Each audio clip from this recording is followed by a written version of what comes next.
OK，我 tell me 这个有些什么功能 So this is the GMC 1985 DeLorean that's used in Back to the Future.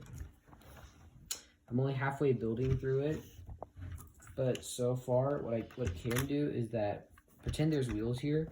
So if it's rolling and it's about to fly, there's a red lever down here that if you push it, it transforms into flying mode like this. Oh. Yes. And here we have the there's a light thing. If you press this, Wow. activate it, and it turn on the capacitor, which is the thing that allows this thing to go to travel through time in the first place. Wow. So yeah. 我可以看一下下面吗？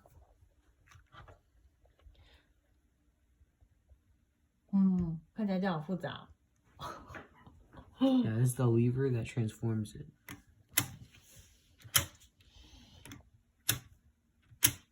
哇哦，好复杂哦。But you had to understand it's not really that complicated. 这是一半而已，完成一半。Mm-hmm. OK， 好，期待你完成的样子。